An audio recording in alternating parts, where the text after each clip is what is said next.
p.m.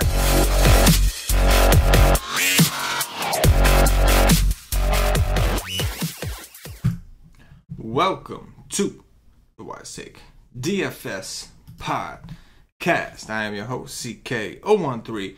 You can find me on Twitter at CK_013. And I'm joined once again by one of Wise Take's finest DFS analysts, Mr. CashinDFS. You can find him on Twitter at CashinDFS.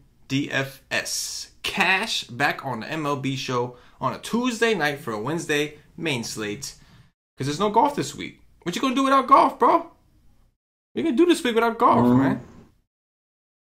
I don't know. It's been kind of good not having to research golf every damn day. Yeah, no, I hear you, bro. I don't mind it.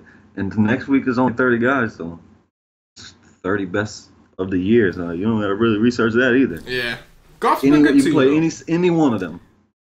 Golf's been good to you this year, though. It has overall. It has. Yeah. It has. I'd say that this was a successful golf season. Absolutely. And it's long, boy. It's a grind. It is long, man.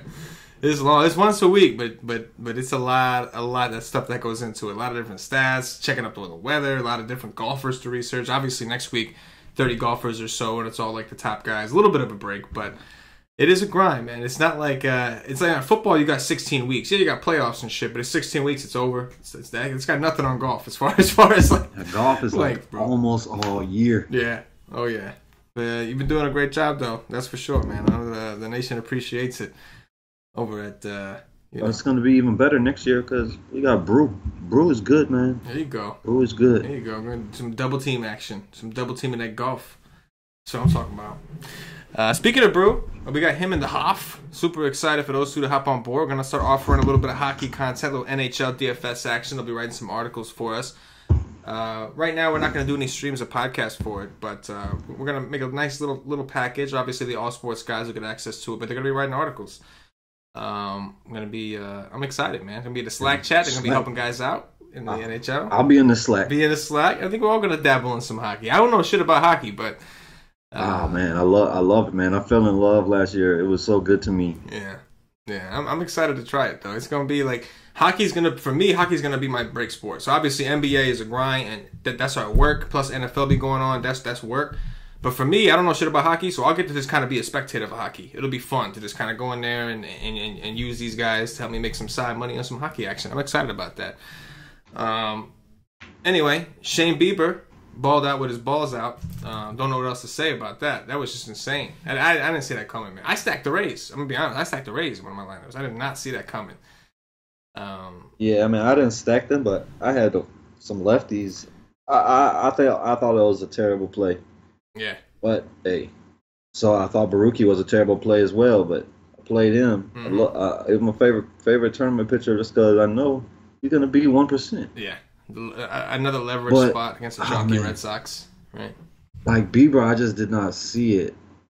I didn't see it. Tampa Bay's been so good at home. This guy just gives up so much hard contact to lefties. Oh, yeah, man. He's been so bad to lefties. The strikeout rates have been down. Hard contact's been up. All that shit. I really didn't see that coming at all. But hats off to him, man. I mean, he balled out. He looked good. He was amazing. He was. He was absolutely amazing, man. Just didn't see it coming. And, it is what it is. I mean, but one thing we did know was that he was going to be very low on. Like, that was one thing I think that we knew. But, game theory, right? Kluber doesn't do well. He pops in, does well. But now we got Carrasco in there. We got some shit to talk about with this slate. 8 games. We're going to do the main slate only. We will be providing articles for the early slate. Me and Paulie are going to do the cash and tournament articles for the early slate tomorrow. And then obviously for the main, we'll have BK and Cash back on doing their thing. We'll have the Y stream for the main slate. But tonight's show is going to be about this main slate. So let's go ahead and pull this shit up. And let's see what we come up with. It's hard for me to come away from faulty, but I guess I got to do it. Faulty out there balling, going for the complete game, right? He better come out for this ninth, man. Mm-hmm. That's all I know. Mm-hmm. All right, man. Looking ahead at this main slate right here on DraftKings. Just looking at the top tier guys. I'm going to stop it at Sabarino, who's 9-4. We got Aaron Nola hosting the Washington Nationals. We know Aaron Nola does pitch better at home. We've got Patrick Corbin going into Coors, and we're getting a slight discount at 10-2, but not much of a discount We've got David Price hosting the Toronto Blue Jays. David Price has been nasty. Strasburg going up against Philly. He has not looked very good lately. And then Severino, very, very inconsistent. We're kind of waiting for him to bounce back. He gets Minnesota, a team that like you really need to pay attention to their lineup because some lineups will strike out more than others depending on what they put out there. Of these top guys, man, like who stands out to you for cash, and who would you say stands out for you more for a tournament? Well, I mean, Nola stands out clear above the rest for me. The guy he's pretty much dominated Washington. Mm-hmm. There's been 2 times throughout the year where he's faced them back-to-back starts. And he's been good every single time. Like, he just did it. He got a 36 and a 26 earlier in the year. Yeah. In June, he got a 19, which, I mean, that's not great at his price, of course, but then he came back right the next start, got a 31. I mean, one of the game that he struggled was on the road. The game he dominated was at home. Mm-hmm. That's normally going to be the case for Nola. He's at home here. I mean, yeah, there's a price, like, that price is too low for me, because I love Aaron Nola. He's nasty. He is definitely my number 1 option here. Who you went down to? You went down to Severino, that's it? Yeah. Or you went down to Strasburg? No, well, Severino is under Strasburg by 100. Yeah, no, but you went down. You talking about all the way down to Severino? Yeah, all the way down to Severino. So I think I agree with you, Aaron Nola. He's obviously cash and GPP viable. He's the cash play, right? Like you start your lineup and you start your cash lineup with Aaron Nola tomorrow. Simple. That's simple, right? Yes. Tournament pivots. Do you rock with Nola or do you take a shot on like a David Price against Toronto, who has been balling? I mean, he had a bad game against Miami, but aside from that, that dude he's kicked it up. He's been balling out. Do you take a chance with Severino? What are you thinking? Hey, there's Fulte with a strikeout in the 9th. No, I don't think I go to Severino. I haven't looked at his last game, but I don't know, man. Ooh. It's a great matchup. I definitely love the price, but I don't know. Some is off, and I have no idea what it is because I can't figure it out because nothing looks different. Mine would probably be Price, but it's just I love Nola so much. But if Price was gonna be low owned, I could definitely do that because he's been very good, and I love to make fun of him earlier this year because man, this guy's garbage. He's never gonna be David Price again, and he's David Price again because he's playing really well. He is, absolutely. Talk to me about Patrick Corbin, 10-2. Going to Colorado, playing the Rockies. They have some seriously high ISOs at home, but they can strike out. I mean, it's a lefty, so, I mean, immediately, Story and Arenado. Arenado is really struggling, but immediately they're just fantastic plays against a lefty. The thing I would say is going to be very low owned. Like, I don't see how anybody pitches Patrick Corbin in Coors at this price when Nola is only 1,000 more and David Price is cheaper. It's Severino in that great matchup against Minnesota is cheaper. I think it'd be very low owned. So, does he have upside? Of course he has upside. He's been one of the best pitchers in baseball this year, definitely top 10. So yeah, he has upside for sure. But it is scary. Especially if it's going to be 90 degrees again. It's going to be 90 degrees again in Coors? Let me check. It is going to be, 90 degrees exactly. Yep. Oh, yeah. See that? I mean, when you got Coors, the best part on the slate at the hottest temperature, that should lower his ownership even more. Absolutely.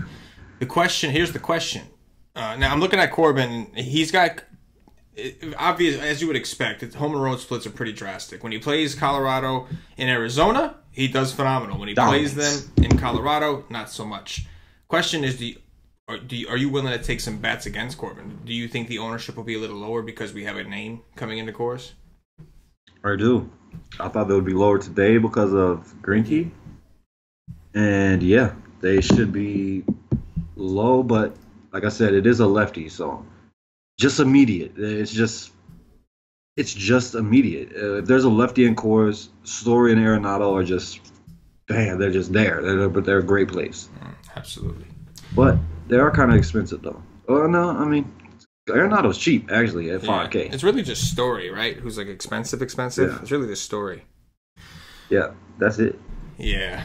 Yeah, man, I agree with you. If you are paying up, it's hard not to just go with Nola. I also agree that price would be the pivot, but it's hard not to just lock in Nola and just go to war with that.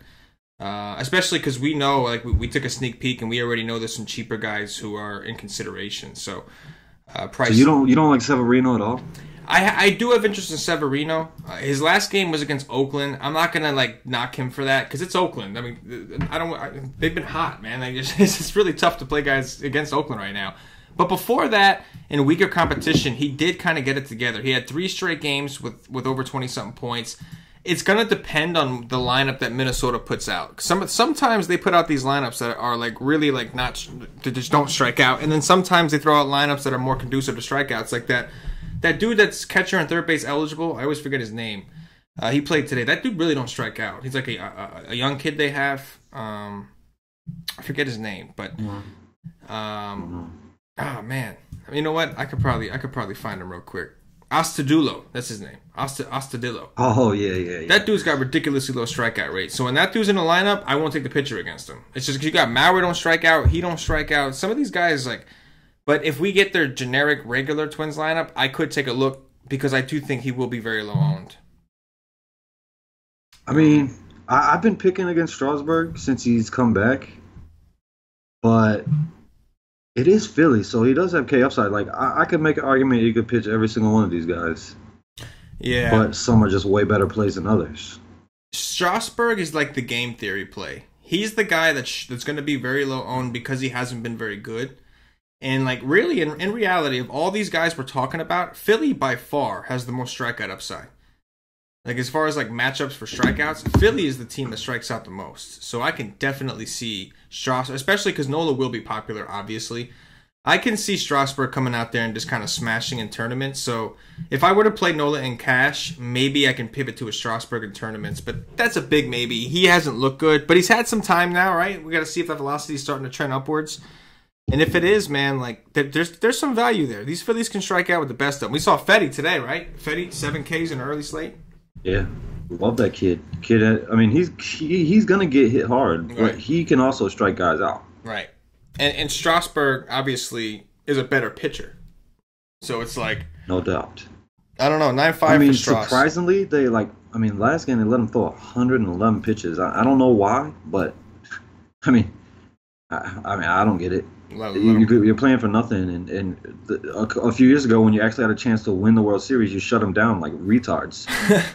There's no doubt about it. And now you just go out. The season's over. You just came back from injury. Here you go. Just go out there and throw as many pitches as you can. That is certainly true. But yeah, if they didn't shut him down that year, they probably win the World Series. Yeah. So how stupid do they feel right now? Yeah. No, absolutely. Yeah, I think Strasburg's going to grow on me a little bit by tomorrow. Like Nola in cash for sure, but Strasburg might grow on me, especially because I do think Strasburg will be pretty low owned, just because of how bad he's been. And it's Philly, man. Like as far as matchup, he's got the best actual matchup on the board in terms of strikeouts. Also, Cash, the same reason we talk about Nola at home. You've been saying this for a while. There's something about strikeouts in Philly. There's something about it, right? Like that ballpark. There's something about it that the strikeout numbers go up. So I can see. It's got to be. I mean, it has to be the sight lines. Yeah, something going on over there. Let's move it down. We got Carlos Rodon going up against Kansas City at 8.6. Kyle Hendricks at home against Milwaukee at 8.2. Felix Pena at home against the Rangers at 7.3. John Gray 6.9 at home against the D-backs, and then Chase Anderson at 6.7 on the road against Chicago. We'll stop it there and separate that. Any of these guys in that mid-tier range kind of stand out to you? I mean, I love the matchup for Rodon, but I don't know. That's tough. The guy that would be my favorite would be Pena, just because of how undisciplined Texas is. He's at home. 7.3. It would be John Gray normally, easily at 6'9", but he's not. He's not been John Gray recently, so that's definitely only tournaments. Like the safest one to me is Pena. Hendricks, I mean, he's not terrible, but he doesn't have the K upside I look for in DFS normally, and that is a tough lineup. And I'm done pitching Chase Henderson, so can't pitch that guy. Yeah, it's really a weak mid tier. We have so many names above Rodon that it's really hard to come down here. I mean, yeah, you can. I would agree that Felix Pena seems like somewhat of the safest. Him and Hendricks are probably the safest. I would say Rodon. I've been preaching that Rodon had regression coming, and it finally came. And I didn't even get to catch any of that. 8.9 against Boston. That's always the worst. That's always the worst. I've been waiting for it. It finally came. I just don't. Again, like Rodon just had since coming back from injury, he hasn't shown me that K upside, and that's the kind of pitcher he is. He needs that K upside. And he just hasn't had it. He's given up 4 earned runs in 2 straight games. He's given up at least 1 home run in his last 4 games. So I don't know. I know it's the Royals, and like I do prefer lefties against the Royals, but I think I don't hate Rodon today. I just like Strasburg and Nola a little too much more for me to come down and pay 8.6 for him. I can find the extra 800 to 1,000 whatever it is I need to get to those guys. Hendricks seems relatively safe, but just never exciting to play. Just like you said, this doesn't have enough strikeout upside. It's never exciting, and his pitch count's been kind of funky lately. He hasn't thrown 100 pitches in quite a while. He's gotten close, but like they seem to hold him somewhere between 90 and 98. And then, of course, his last game, he was doing decent and only 74 pitches. So I don't know, just not exciting. Pena would be the next guy. So I guess Rodon and then Pena would be the next options. I'm with you. 6'9" for John Gray. Normally, even in cores against a strikeout-heavy D-back, sure. But something's wrong. His velocity's been down. He's not getting the strikeouts. So something seems off with him.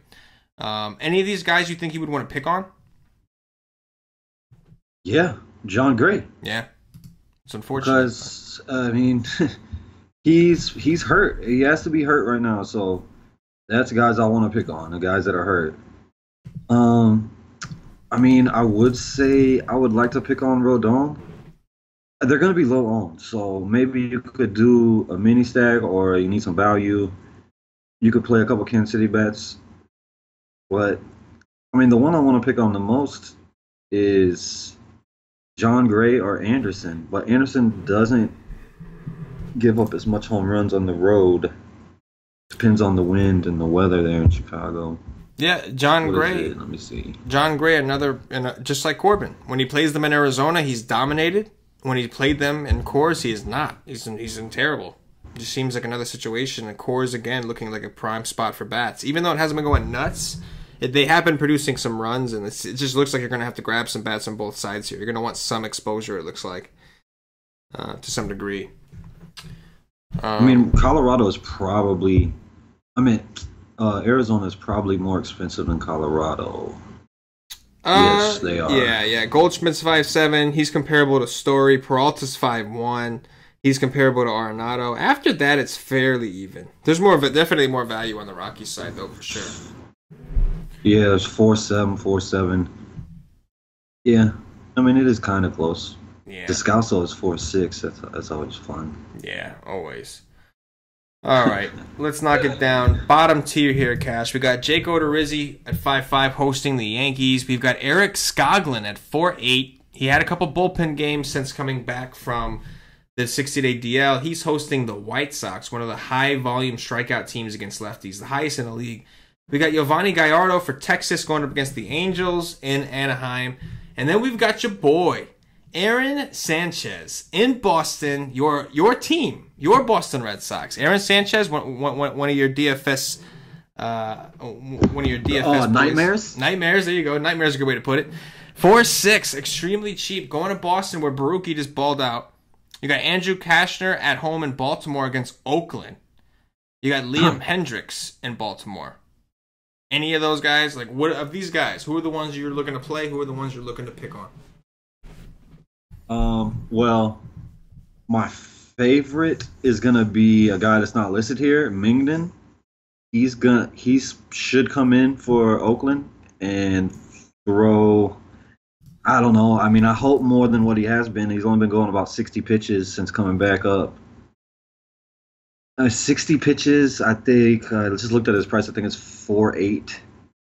60 pitches at 4.8 against Baltimore. I could work with that for sure. And Aaron Sanchez. I mean, if I'm gonna play Baruki, who I don't think is that good, like he's decent, he's okay, but Aaron Sanchez I think is good. But the guy just gets hit hard, gives up tons of home runs. I don't know why, because I look at his pitches, I'm like, how is this guy not dominating? But he is not. So it doesn't matter what the pitches tell me if every time he goes out, he just gets pounded. So he just had a good game. He still gave up 2 home runs, but he did pitch well against a totally different team, with Tampa Bay. Now he gets to come into Boston. He's a righty. The thing that is good about him was once you get past those top 4 or 5, the bottom, he should be able to handle pretty well. But I always prefer lefties against those guys than righties.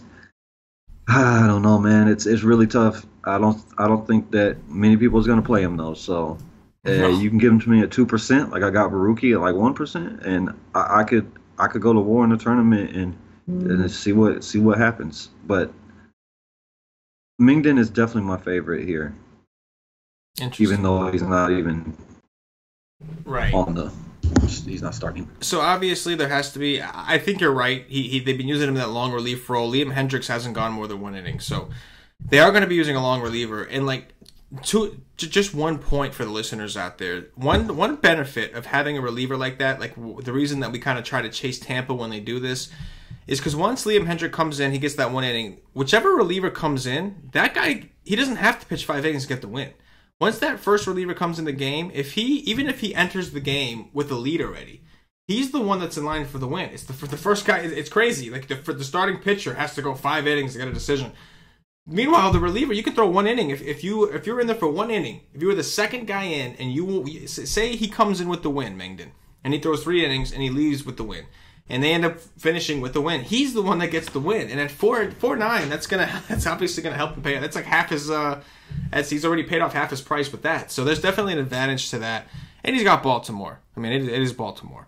Not a great park. I mean, my favorite thing about it is, I mean, not as much with Hendricks and not as much with Baltimore, because I'm not scared of really anybody on Baltimore except maybe Mancini. But my favorite thing is, like, in Tampa, they'll let them go 1 2/3. So they'll get through the top 5, and then you can come in against a 6-hitter. You don't have to deal with the best hitters in the lineup. You get to start down to the bottom, get your confidence up, get these guys out, and then you roll around. You don't have to face the best hitters in the lineup as many times. You know what I'm saying? Absolutely. You get to skip them.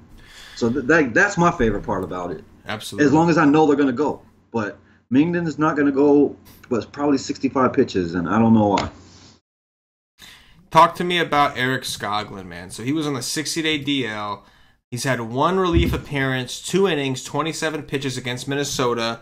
He did face the White Sox earlier this season, all the way back in April before he got hurt. 7 innings, 9 Ks. Yes, he did. Straight domination. No idea how long. I doubt they're going to let him throw many. I got to think somewhere around 50 pitches. We'll see if we hear any report. But he came from the 60-day DL. So I just don't, I don't know. I just don't foresee him just letting them just, unleash him, or whatever the case is. What are your thoughts? I mean, I'd probably say tops 50 pitches would be my guess. Somewhere around there. That's what I would think, too. I'm checking now to see his rehab starts. I wonder if by any chance he was stretched out down there. Because that would make a difference, right? Like, if we find out he was stretched out down there. Yes, for sure. Let me see. But, I mean, he's not very good. No, he's not. He's not very good, no. I mean, I played him in that game against Baltimore, and it was looking good, and then kind of let me down a little later. But I mean, he's definitely not a terrible option. So, I would rather take the White Sox bats than pitch him. Like Keller, I liked him more than the White Sox bats, but they were still a good stack in my opinion. They're a good stack anytime you get them low owned against a chalk pitcher. But I would prefer the White Sox bats today. Because you know the bullpen is terrible. So this is weird. So did you see it? What? Skoglund had one minor league rehab start, just one, right? Like August 2nd, he had one, went 3 1/3. Then he disappeared. You didn't see him. Then he had one on September 1st, which was about 11 days ago or so. 5 innings, 3 Ks. He faced 18 batters. Obviously, we don't have a pitch count on that, but he faced 18 batters, went 5 innings, but then didn't pitch it. So like one rehab start. That's it. He pitched in August. They shut him back down. Like he was doing rehab starts from July through August 2nd, and then they just shut him down for a month, from what I see. Then they let him go 5 innings. What the hell? They bring him up here for relief. That's probably that's somewhere probably around 80 pitches, right? Unless he was just really dominating. 3 Ks, 3 hits, no earned runs. So like it's possible. It's possible that they were just like the pitch count was low because they were just grounding out or whatever the case. He only had 3 Ks, so it's not like he had to work extra hard. But tempting, right? At 4.8, that is definitely interesting. If I could, if I knew he was gonna go 80 pitches, like I would be more interested. Yeah. In him. Yeah, we're gonna have to dig and see if we see anything on him. But I'd still choose Mingden. I'm way more scared of White Sox bats than I am Baltimore bats. Right. Even in the park. I mean, the park sucks, but they're just so powerful. Like there's guys in that lineup that it doesn't matter the park. Garcia, Davison, Abreu, like doesn't matter what park you're in with those guys. Yeah, absolutely. Let me ask you about 2 other guys as far as attacking. Jake Odorizzi is 5.5 against the Yankees in Minnesota. So Odorizzi against the Yankees. So he's seen them 1 time this year. It was in Yankee Stadium. Gave up 2 home runs, 5 earned runs. Then going back to his last 4 games, going back to last year, going back to 2016, his last 4 games, including this year, 5 earned runs, 1 earned run, 4 earned runs, 3 home runs, with 2 home runs, 2 home runs, 1 home run, 2 home runs. So he's given up 3 out of the last 4 games he's seen them since 2016. He's given up at least 2 home runs. We know this guy's an extreme fly ball pitcher. Then we have Cashner in Baltimore hosting the Oakland A's, who are getting a huge ballpark boost. Any interest in the bats against these 2?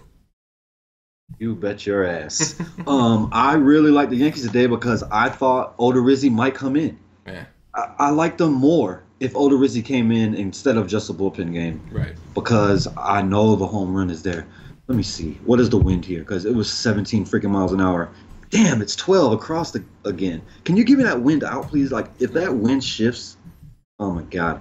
No, the Yankees are one of the best stacks of the day. So much home run upside. They will strike out, though. And Odorizzi got sneaky strikeout stuff. He can strike guys out, but he will get blasted. So, yes, I like the Yankees. And Oakland is just, that's the nut spot of all nut spots. It's my favorite pitcher in the world to stack against. And it's one of my favorite offenses in baseball. So, yeah, I think the A's will be really popular today against Cashner. Cashner has been giving up many home runs recently. 7 home runs in his last 4 games. One of them games was with 0 home runs. And that was against the Yankees. But 2 home runs, 3 home runs against Seattle. In Seattle, yes, sign me the F up. I'm with it. All right, that's going to do it for the pitching breakdown. Let's try to do some top 3s. Before we do the top 3s, just going to remind everybody, come check us out at wisestake.com. If you're not already a member, we are not just a content provider. We are a full-blown DFS community. Get access to the Slack chat. You got to be a monthly plan or higher, but get access to the Slack chat. Be a true member of our community. We got channels for all different kinds of sports, and our guys are in there working hard every day. Not just our analysts, but our members, man. We chop it up. Just one big happy family in there, trying to make money, trying to take over the DFS world, as they say. We do provide content as well. If you're interested in just the content aspect, you can buy yourself a day pass. $2.50 gets you in for a day of MLB content. Tomorrow's a great day to try it. If you do $2.50 the day pass, you'll get access to both slates. You'll get articles for the early slate. That's the expert poll, cash game article, tournament article. And then for the main slate, you'll get the expert poll, cash game article, tournament article, the cheat sheet from Cam, plus the MLB Y stream at 5:30 p.m. Eastern, where we do a live stream like this. After we've done our research, we go game by game and give some deep, thorough analysis. So come check us out at wisestake.com. Join today. if you know what's good for you. You want to do well in DFS, you gotta come with the winners. This is how it goes. You gotta join the winning squad. All right, Cash. Top 3 pitchers based off what we're seeing. Aaron Nola, definitely number 1, without question. Felix Pena and Skoglund. Skoglund, yeah. Yeah. Oh man, Aaron Nola by far the best arm on the slate. Pitches well at home. We got to throw him in there. I mean, you got to at least play the guy in cash for sure. My bad. Oh, I'm sorry. Mingdon, CK. right? I'm sorry for interrupting you. Did I just say Skoglund? Yeah, you meant Yes, Mingdon. I meant Mingdon. I had a feeling that you would meant. When you said Skoglund, you actually caught me off guard. I was like, really? Yeah, no. Mingdon. Aaron Nola, obviously the top arm. Strasburg is really growing on me. I think we may have talked me onto him. I think from a game theory aspect, there's some interest there. And then I do like if Mangden is definitely the guy, I can roll with that. But I also want to dig in on Skoglund against the White Sox. I just love taking lefties against him. I just want to see if there's a confirmed pitch count. So I'll go with Skoglund for now. Top 3 stacks. Who are we looking to pick on? Oh man, the A's are number 1. That's easy, just like Nola. The Yankees are number 2, and it comes down to the D-backs or the Red Sox. I'll say the D-backs just because I love Aaron Sanchez. Yeah, man. I think I would have to go as Yankees against Odorizzi is just a phenomenal spot. Obviously, Oakland. I do expect both those teams to be somewhat popular, especially after what the Yankees did today. And then the third guy I'm looking to pick on would probably be... It's got to be one of the... You're right. Yeah, I would say the same thing. It's got to be one of the core spots here. And I would probably lean towards...